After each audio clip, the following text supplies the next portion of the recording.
entrepreneurship is just a mindset. An entrepreneur is somebody who is coming out with a new product or a service under condition of extreme uncertainty. You have to test like the way a scientist will test their theories.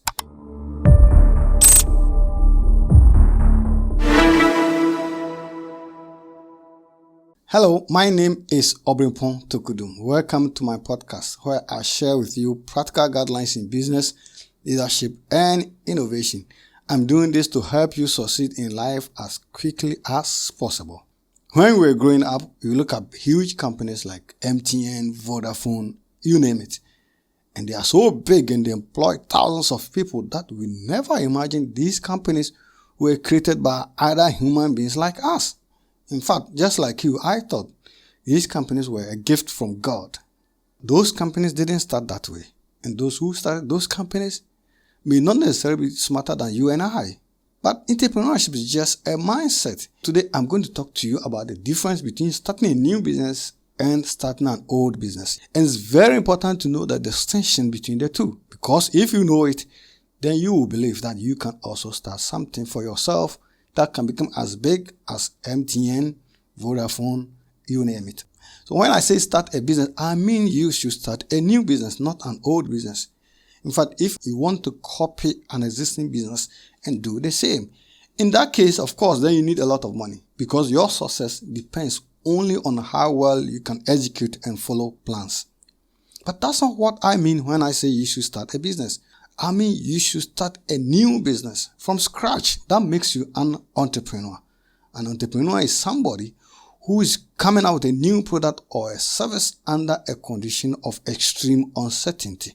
How do you come out with a new business? Sometimes there has been some new scientific breakthrough and you use it to create a new product or a service or improve an existing product or a service.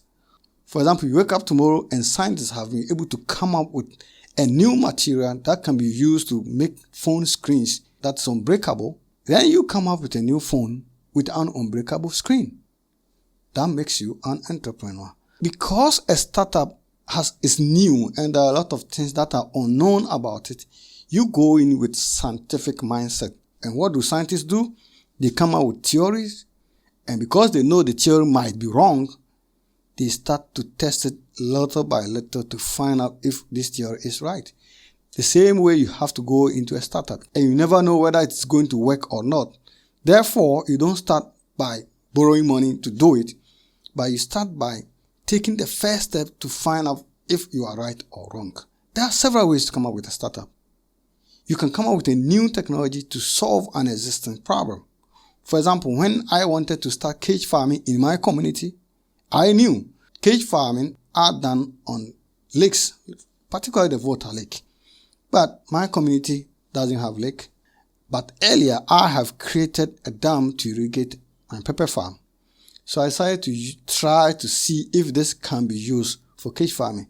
I checked the price of cages, and each cage was going to cost me 40,000 Ghana cedis. And they were not going to sell anything less than 10. So what I did was I used locally available materials like oil gallons, wood to construct the first cage. And it cost me 9,000 Ghana cedis instead of 40,000 Ghana cedis. I didn't know whether it was going to work. So I did the first one and it worked. I did the second one and it worked. And now I have thousands of catfish in the dam.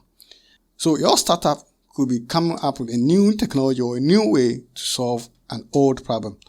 Or sometimes everything is the same about your startup except how customers pay for the product. Let's take car rental for example. If you want to rent a car, you are charged per day. Let's assume you are an entrepreneur, not a deal maker, and you want to start car rental. But in this case, you think it's a cheat to charge two people the same amount per day when one drives 100 miles during the day and another drives 1,000 miles during the day. But cars don't deteriorate per day, they deteriorate per miles of driving. Therefore, you think this is not fair and you come up with a new business model where customers will pay for the rent of the car based on how many kilometers or miles they drive the car. So two people can rent the same car. One can pay 500 Ghana cedis per day because he only drove for 100 miles or 100 kilometers, that day. Another can pay 1,000 Ghana cedis per day because he drove 1,000 miles or kilometers on that day. This is fundamentally different from the way car rental business are run. So it is a startup. It's a new business. And you never know whether it's going to work or not.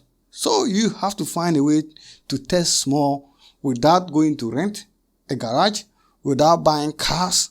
You can even do just a simple flyer or set up a small website to have two offers where you are renting the same car per day and then you are renting per mile and see which one people will be willing to. You have to test like the way a scientist will test their theories. Once you are able to test and prove that it will work, there are procedures and processes in place where you can follow to raise money to grow that business. So when I say start a business, I don't mean go and copy somebody's business because he's rich by doing that business. In that case, you need money. What I mean is come up with a new product or a service and find a way to find out if you are right, if it will work. Entrepreneurship is just a mindset. If you are willing to take risks, if you are willing to sacrifice, if you are willing to work hard, you can start a business by coming up with a new product or a service. Now your turn. Let me ask you, are you an entrepreneur or a deal maker? Put it in the comment below.